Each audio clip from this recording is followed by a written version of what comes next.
Bonjour à tous et bienvenue dans C'est pour une copine, le podcast des femmes faites par une femme. Je suis Brenda Boucris, fondatrice d'Attitude Séduction, chef d'entreprise, experte en amour et en relations hommes-femmes, et j'ai aidé quelques 500 000 personnes à devenir plus ambitieuses, plus alignées et plus séduisantes. Avec C'est pour une copine, je vais t'accompagner à partir à la recherche de ta féminité, de ta sensibilité, pour t'aider à te séduire, te réinventer et t'épanouir comme tu le mérites. Je vais te parler de ces sujets souvent tabous qu'on ne t'a pas vraiment appris à l'école. Je vais te parler d'amour, de séduction, de sexualité et bien sûr d'estime de soi. Alors que tu sois confortablement assise dans ton canapé, en train de courir un Starbucks à la main ou encore dans ton métro quotidien, je t'invite à oublier le monde pendant quelques minutes et on se lance dans l'épisode du jour. Bonjour mesdames, j'espère que vous allez bien, j'espère que vous êtes en forme aujourd'hui et vous l'avez vu, on rentre dans un nouveau format aujourd'hui où on va parler non pas seulement d'amour et de développement de soi, mais on va parler de psychologie masculine puisque j'avais envie de lancer ce nouveau format autour de Dans la tête d'un homme où j'ai pris mon courage à deux mains pour décrypter pour vous et avec vous la manière dont réfléchissent les hommes d'exception, les hommes qu'on a envie d'apprendre à connaître, mais aussi les hommes qui peuvent nous challenger dans notre quotidien, dans notre manière de penser.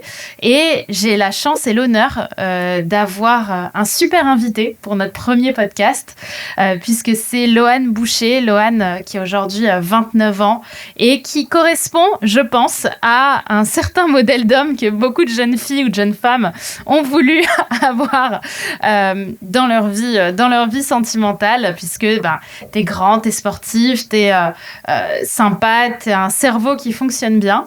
Et pour autant, tu avais aussi cette phase dont on va pouvoir parler, d'avoir aussi mis peut-être par le passé de la distance avec les femmes, de pas forcément t'engager, alors que j'imagine que les filles en avaient plutôt envie.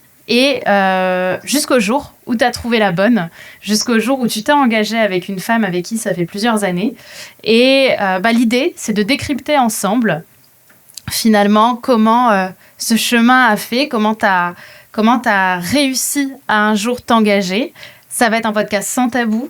Et je vous souhaite à toutes d'applaudir Loane pour sa venue dans le podcast et son courage, parce que Dieu sait que c'est pas facile de se mettre dans cette position vulnérable. Donc salut salut Loane, comment ça va? Écoute, ça va plutôt pas mal. Bon, tu m'as appelé homme d'exception, je trouve ça vraiment stylé. Je t'ai appelé comment? Homme d'exception, je trouve ça vraiment stylé. Eh bien, écoute, on n'a que des hommes d'exception sur cette team, sur ce groupe. Donc, merci à toi déjà encore une fois d'avoir accepté mon invitation. C'est vrai qu'on se connaît depuis longtemps. Et ce que j'aime chez toi, c'est que tu es aussi sympa, déconnant, fun, plein de ressources, qu'un mec hyper intéressant, hyper gentil, avec beaucoup de projets, beaucoup d'ambition. Et j'imagine que, moi, ça m'a touchée en tant qu'amie, parce que ça fait un moment qu'on se connaît, mais j'imagine que par le passé, ça a aussi touché beaucoup de femmes. Et avec les discussions qu'on a pu avoir ensemble, tu m'as un petit peu aussi parlé de ton passé, et j'ai remarqué qu'il y avait un petit peu cette double face chez beaucoup d'hommes finalement, et peut-être que tu pourrais nous donner un point de vue là-dessus. Je ferais bien, je vais essayer d'aller fouiller un petit peu justement dans la vision méta de ton fonctionnement. Comment est-ce que tu expliques, toi, qui est justement peut-être cette phase de toi qui est hyper solaire, comme je te l'ai dit, intéressante, intelligente, super gentille, qui fait du sport, avec beaucoup de bienveillance, qui a des amis, t'as un cercle d'amis solide, t'es loyal, etc. Mais c'est vrai que pendant des années, de ce que j'ai compris et de ce que j'ai entendu, de ce que tu m'as raconté de ta vie, t'avais des difficultés à t'engager. Il y avait ce côté un peu distant avec les femmes, qu'on retrouve chez beaucoup d'hommes. D'ailleurs, je pense, les filles, que vous retrouvez là-dedans. C'est-à-dire qu'il y a d'un côté la face hyper attirante, hyper charmante. Et derrière, il y a une phase auquel on ne s'attend pas, qui est un petit peu plus sombre, un petit peu plus distante. Est-ce que tu es d'accord avec ça? Et comment est-ce que tu pourrais l'interpréter? Tu sais déjà que c'est des questions hyper... c'est typiquement la première fois où je vais essayer de réfléchir à des sujets comme ça. Donc, pas d'avoir une réponse unique et exacte à chaque fois. Ce que je peux te dire, c'est que déjà, ouais, je suis d'accord. C'est-à-dire que je dirais qu'il y a deux phases différentes. La première chose que je peux te dire, c'est que le début, c'était beaucoup lié à l'immaturité, je pense. En étant jeune, en étant notamment à une époque où tu fais beaucoup la fête, tu vas à droite à gauche, tu as aussi peur de l'engagement, peur aussi que tu as des personnes qui peut-être qui s'attachent trop à toi et que derrière tu puisses pas être en capacité d'assumer, etc. Donc là, à première vue, quand tu me poses la question, la première chose que je te dirais au début, ce serait déjà lié à l'immaturité à un moment donné et la peur en fait de s'engager sur le long terme et surtout de devoir rendre des comptes à quelqu'un. Là, comme ça, c'est les premières choses qui me viennent. Est-ce que tu penses qu'il y avait un manque de confiance en toi quelque part dans ce sentiment de rendre des comptes? Est-ce que tu penses que c'était quelque part une histoire que tu te racontais en te disant je vais être libre et indépendant, ou est-ce qu'il y avait quelque chose au final peut-être d'un peu plus intime, d'un peu plus un petit peu plus caché? Là, comme ça, encore une fois, en te répondant sans trop réfléchir, je te dirais que j'avais la peur de m'enfermer dans quelque chose qui me donnerait pas la possibilité de m'en sortir si je le voulais derrière. Ok. Et ouais, vas-y, explique.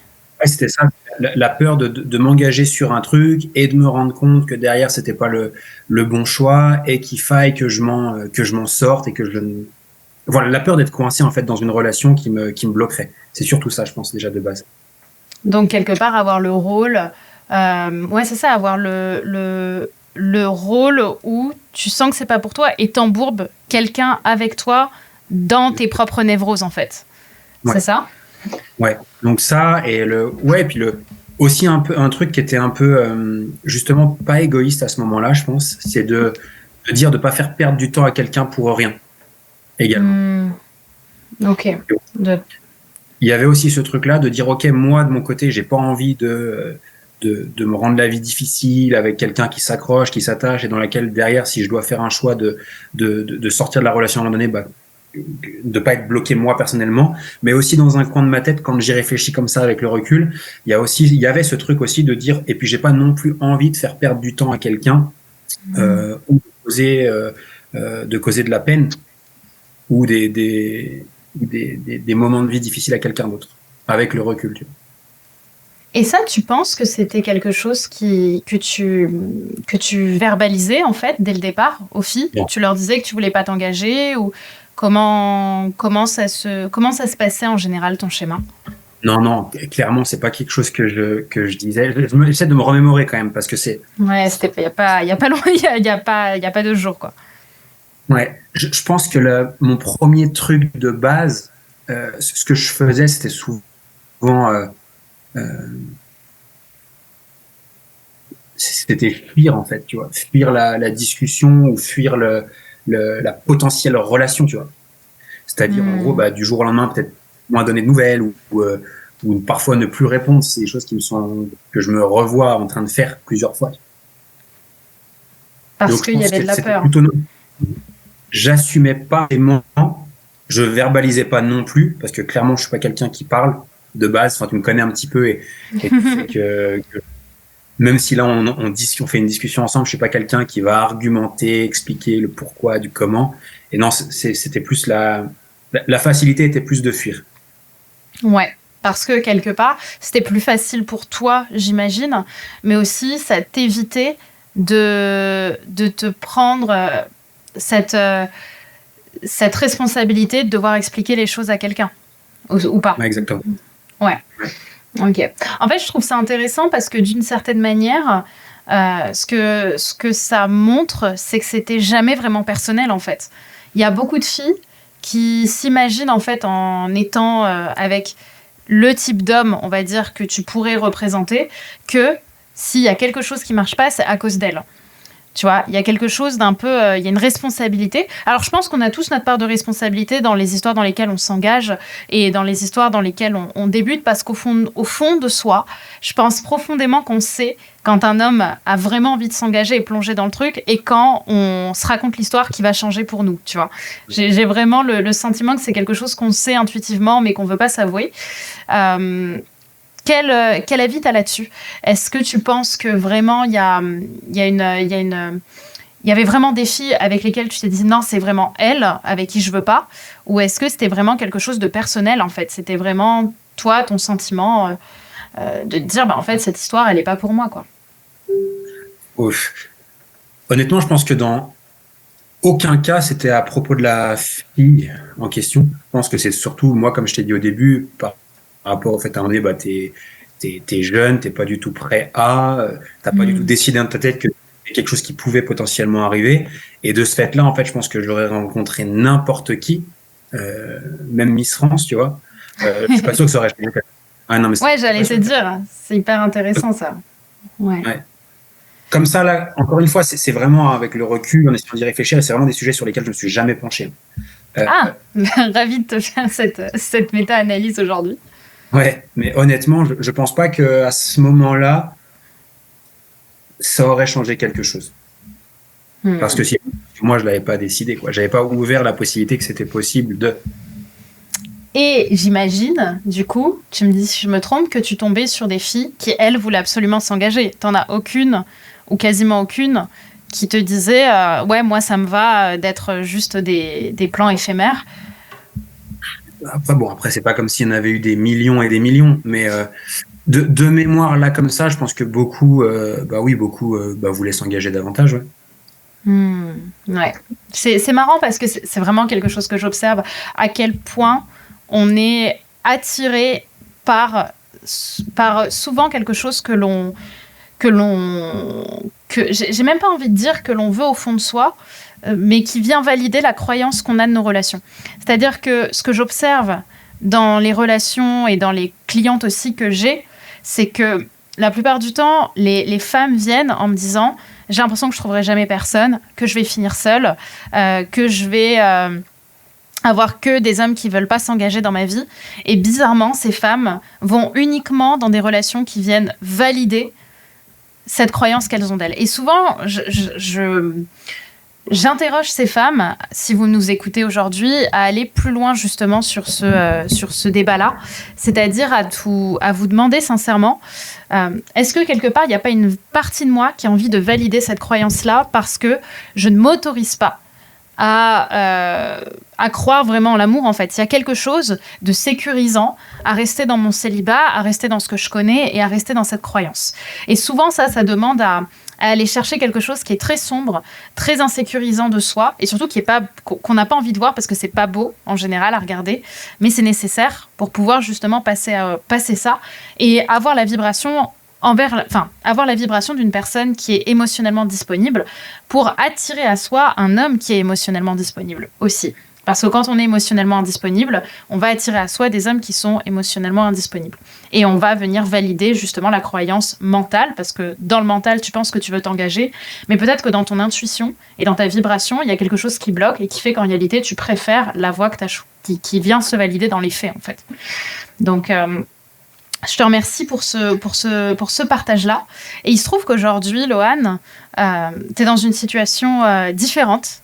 Parce qu'aujourd'hui, ça fait plusieurs années que tu es avec une femme. Et voilà, il y a une belle relation qui s'est installée de couple. Je pense qu'on peut le dire, qui est monogame, quoi. Je veux dire, vous n'êtes pas dans des relations polyamoureuses ou autres. J'ai vraiment plein de questions dessus parce que quelque part, cette femme-là a eu la place qu'il y a sûrement énormément de femmes qui auraient voulu. Enfin, en tout cas, je pense que les filles qui m'écoutent comprennent ce que je veux dire. J'ai envie de te poser la question un peu cash, mais qu'est-ce qu'elle avait, cette fille-là, pour toi, qui s'est passé, qui t'est dit, elle est différente, avec elle, j'ai envie de m'engager. Parce que là, ça fait combien de temps déjà que tu es en couple ? Ça fait 8 ans, là. Putain, 8 ans, donc c'est quand même une sacrée relation. Qu'est-ce qui a fait qu'avec elle, tu t'es dit avec elle, je vais faire différemment. Elle a créé quelque chose en moi, une réaction en moi qui fait que je vais m'engager avec elle, je vais construire quelque chose. Ça, clairement, j'ai déjà réfléchi, donc je peux te répondre un peu plus, Génial. un peu plus facilement. Là, comme ça, je te dirais, là, comme ça, deux choses. La première chose qui a été, qui m'a marqué, on va dire, encore une fois, j'essaie de me remettre à ce moment-là. Ce que moi, j'ai apprécié, c'est sa prestance et la confiance qu'elle dégageait. Voilà, au tout début. Donc, je dis bien la confiance qu'elle dégageait quand je l'ai rencontrée pour la toute première fois. C'est vrai qu'elle dégageait quelque chose qui, moi, m'attirait beaucoup. Donc, c'était vraiment dans sa vibration ou c'était dans sa vibration, dans ses comportements? Dans ses comportements, je dirais. Ok. Mais là, je te parle de vraiment la découverte, c'est-à-dire le jour où on s'est rencontrés, où on a échangé nos premiers mots, etc., etc. Et la seconde chose qui m'a, on va dire, qui changeait par rapport à d'habitude, c'est que ce que je me suis rendu compte, c'est que c'est pas elle qui me courait après. Elle mettait une certaine distance avec moi, et c'est plutôt moi qui courais après que l'inverse. Et c'était peut-être la première fois de ma vie où je ressentais que les rôles s'inversaient, on va dire. Et c'est ça qui, en tout cas, au début, a fait que j'ai accroché. Et voilà, si ta question, c'est voilà, au début, qu'est-ce qui a fait que ces deux choses-là, je dirais, ce qu'elle dégageait et aussi le fait que elle mettait une certaine distance. Tu sais, tu parlais avant, tu parlais un peu de fin. Je sais pas comment tu l'as articulé quand on a parlé tout à l'heure, mais c'est le fait de dire, tu sais, c'est un peu le chat et la souris, c'est comme. Suis-moi, je te suis, fuis-moi, je te suis, ouais. Exactement, et ça, je sais que sur moi, c'est quelque chose qui a fonctionné, volontaire ou pas à l'époque, je sais pas, mais en tout cas, ça a bien fonctionné sur moi. Bah justement, j'allais te poser cette question parce que j'ai vraiment mon avis aujourd'hui sur la question. Est-ce que tu penses que c'était quelque chose de volontaire chez elle de jouer justement cette distance, ou est-ce que c'était quelque chose quelque part de naturel? Je sais pas si vous en avez déjà parlé ou pas, ou si tu as ton avis dessus. Moi, en tout cas, j'ai mon avis, je vais le donner après, sur ces comportements de distance, suis-moi, je te suis, suis-moi, je te fuis. Mais en tout cas, je serais curieuse d'avoir ton avis là-dessus. Je pense que c'était les deux. Je pense que par moment, c'est naturel, et je pense que par moment, on en a reparlé un petit peu aussi, donc je le sais maintenant, mais il y avait aussi volontairement le fait de dire ok, je te laisse bien de la distance et je te fais un peu galérer en montrant que j'en ai un peu rien à foutre de toi pour volontairement faire que. Donc ouais, aujourd'hui, je peux te dire que je pense que c'était les deux. Ok, parce que c'est vrai que c'est... En fait, aujourd'hui, j'ai un avis qui est très différent d'avant sur la stratégie. Tu vois, la stratégie, c'est vraiment tout ce qui s'instrumentalise, tout ce qui vient du mental, parce que je pense que la stratégie, en tout cas, si on met des choses en place pour qu'elles fonctionnent, il faut vraiment qu'elles soient couplées avec quelque chose quand même qui soit assez naturel. Parce que je pense, et pourtant Dieu sait que j'en ai donné des conseils stratégiques, mais je pense qu'aujourd'hui, plus on veut être ce que l'on n'est pas, plus on veut essayer de donner, de se montrer sous un personnage qui n'existe absolument pas sur nous, dans le but d'obtenir quelque chose, plus, quelque part, en voulant manipuler l'autre, on se manipule soi parce qu'on croit qu'on maîtrise la situation. Et je pense, les filles, si vous êtes d'accord avec moi, d'ailleurs, tu me diras peut-être que tu l'as vécu dans tes anciennes relations, que quand c'est instrumentalisé, ça se sent, en fait. Ce suis-moi, je te fuis, fuis-moi, je te suis. Il se sent. Et quelque part, il donne absolument pas l'impression à l'autre que vous êtes vraiment dans cette dynamique-là, mais il comprend qu'en fait, c'est vous qui êtes en train de trop vous attacher. Parce que justement, dans cette vibration, il y a je ne me suffis pas à moi-même, donc j'ai besoin d'en faire des caisses en espérant que tu me gardes et que je sois à ta hauteur. Alors qu'en réalité, j'estime qu'au contraire, quand on est pleinement dans son naturel, dans sa puissance intérieure, dans son intuition, en fait, cette distance qu'elle a instaurée naturellement, en réalité, je pense que même s'il y avait peut-être un peu de jeu, c'est quelque chose qui était très ancré dans les dynamiques ancestrales des relations hommes-femmes, c'est-à-dire qu'il y avait une forme de désir de ta part, de la conquérir qui, toi, t'a stimulé, et elle, d'être conquise et aussi de jouer aussi de cette période de séduction où, et encore une fois, je ne parlerai pas pour elle, hein, mais quelque part, on apprend à se découvrir petit à petit. C'est-à-dire que je ne pense pas qu'elle s'est dit, c'est lui, je vais le verrouiller. C'était une découverte. Je ne sais pas si vous en avez parlé, ou voilà, je ne me permettrai pas d'exprimer ça, mais est-ce qu'en tout cas ça te parle, cette espèce de découverte petit à petit, et finalement pas de checklist vers objectif relation de couple, quoi. Ouais, ça me parle. Encore une fois, je suis pas assez calé sur le sujet pour pouvoir, tu vois, débattre au niveau, etc. de ces sujets-là. Moi, ce que je peux dire de mon point de vue, au-delà du fuis-moi, je te suis, qui a été orchestré, organisé, etc. Non, je pense en effet pas que ça allait jusque-là. Parce que moi, et comme tu l'as dit, la découverte, oui, c'était assez rare pour moi d'avoir quelqu'un qui qui prenait le temps, qui a fait que ça a duré des semaines, ces découvertes-là, tu vois. Ça a pas duré que quelques jours, tu vois. Ça a duré. Et c'était rare pour moi, tu vois, de quelqu'un qui prenait le temps, qui pressait pas, et voilà, c'est ça qui était. Si je dois Je suis tellement d'accord. Venir, c'est ça qui fait beaucoup la différence, c'est le fait de prendre le temps. Ouais, complètement. Bah, en fait, c'est ça, cette puissance de prendre le temps, en fait, ça sous-entend qu'il n'y a pas d'objectif d'urgence, en fait. Tu vois, quand on veut aller vite, quand on s'embrasse vite, quand on couche vite, quand on fait tout vite, en fait, il y a ce qui est expliqué en filigrane de manière inconsciente, c'est urgence, je dois me mettre en couple. Et quelque part, ça envoie aussi le message sous-jacent que l'autre n'est pas sélectionné. Tu vois, y a un peu ce côté, c'est l'urgence, c'est mon urgence avant la découverte de l'autre. C'est-à-dire que l'autre devient un moyen et n'est pas vraiment une fin en lui-même, tu vois, une personne choisie. C'est vraiment plutôt quelque chose d'un peu commercialisant, tu vois, un peu un côté mécanique aux choses.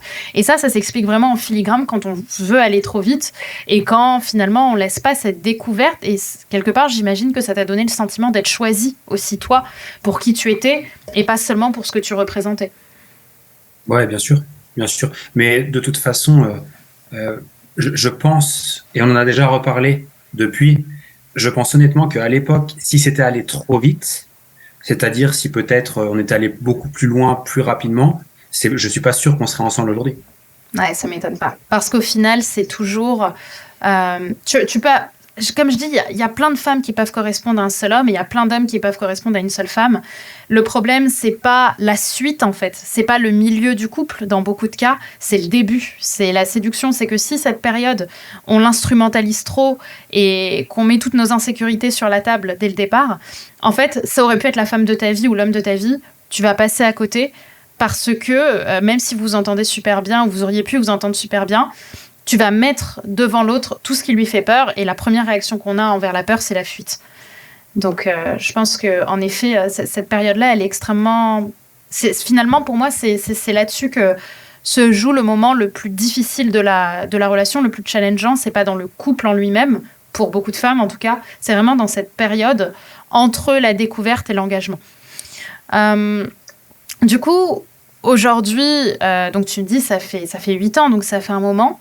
Qu'est-ce qui fait pour toi que tu arrives à te dire, toi qui voulais pas t'engager dans ta vie, putain, ça fait 8 ans, quoi. Je veux dire, tu vois, c'est quand même un sacré bout de temps.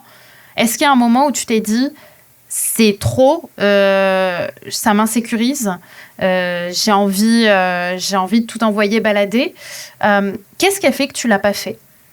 En fait, tu vois, peut-être que tu l'as même pas eu en idée, mais pour toi, qu'est-ce qui fait que d'un coup, ça fait 8 ans, alors que quand tu avais 20 ans, je veux dire, une relation de plus d'1 an, déjà, c'était j'imagine, incroyable.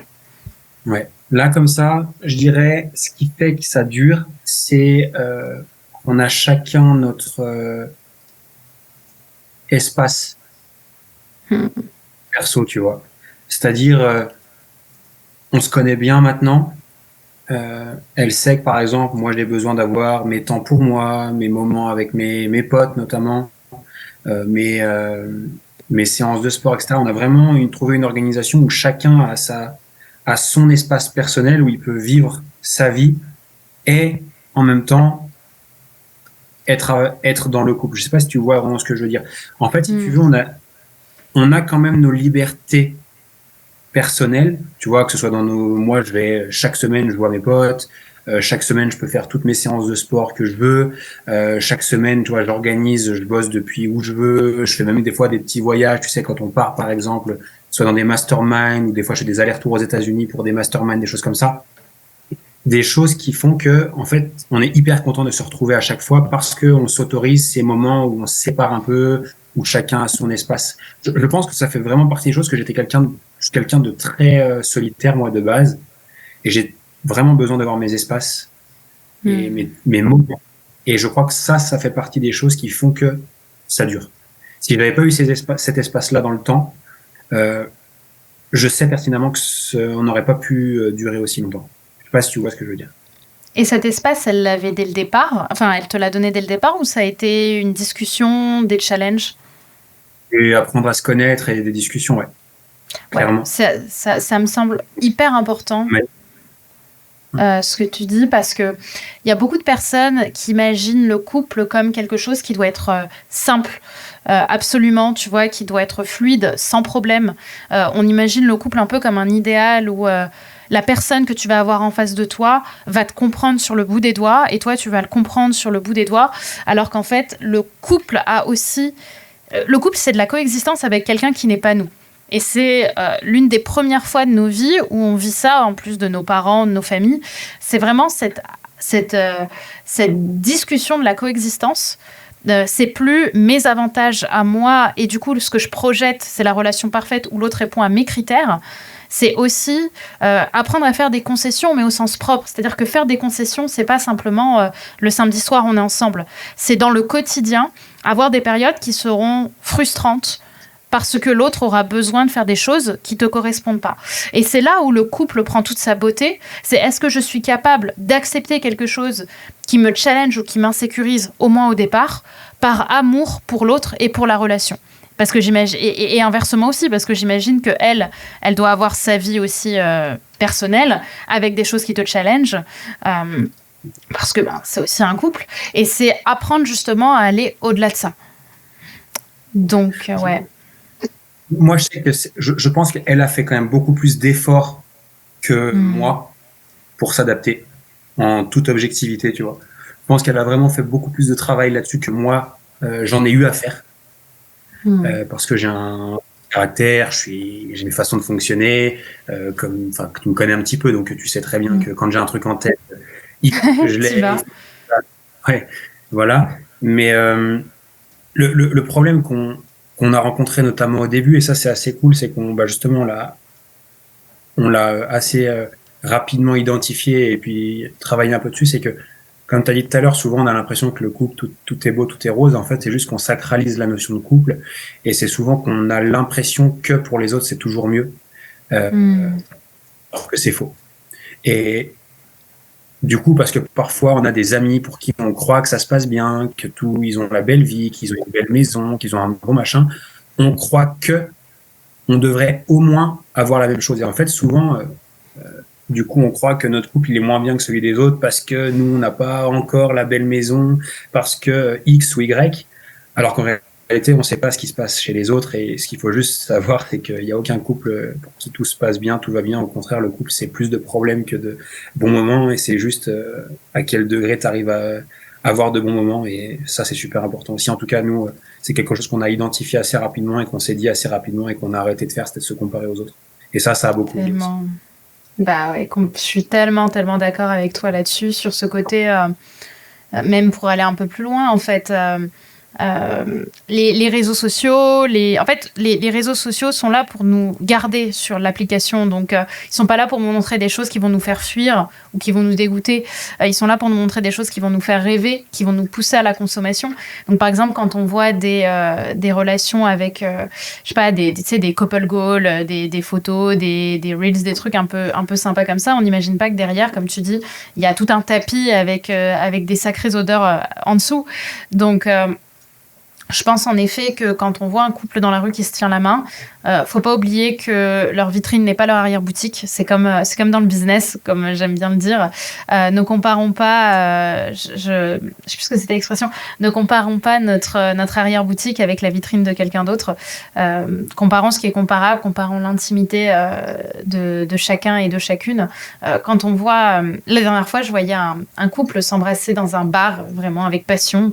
Et j'avais un pote qui venait de quitter sa copine et qui me disait « Putain, ça me dégoûte, c'est horrible de voir ça, etc. » Et je lui disais « Mais attends, si ça se trouve, c'est leur premier date. Si ça se trouve, ils viennent de se réconcilier. Si ça se trouve, il l'a trompé 15 fois. Si ça se trouve, ça fait 15 ans. En fait, on n'en sait rien. Et on prend une image en fonction de ce qu'on projette et de ce qu'on interprète d'elle, au lieu de prendre finalement tous les éléments. » Donc, je te remercie pour ce partage. J'aimerais conclure sur peut-être sur Loane, coach en séduction. Qu'est-ce que ce serait pour toi s'il y avait un conseil pour justement les femmes qui aimeraient justement aller vers des hommes, on va dire, qui ont eu ton histoire, et d'être cette fille justement qui va changer les choses, on va dire, dans leur situation. Est-ce que pour toi, il y a quelque chose, au-delà de la prestance et de la confiance, qui t'a profondément touché dans la femme de ta vie, qui, pour toi, a fait la différence? Je vais reprendre, franchement, ce que je vais faire, c'est que je vais te reprendre un truc que j'ai dit et je vais aussi le généraliser parce que, du coup, moi, j'ai beaucoup de potes, beaucoup d'amis, qui, certains sont toujours pas en couple, etc. et avec qui je vois au quotidien, tu vois, comment ils interagissent avec... ouais, c'est hyper... Vas-y, c'est riche. Le monde entier t'écoute. Non, ce que moi, je peux dire aujourd'hui, c'est que... bon, je vais te le dire comme j'en parle avec mes amis, mais en gros, je suis pas coach en séduction, j'y connais rien. Ce que je peux juste te dire, c'est que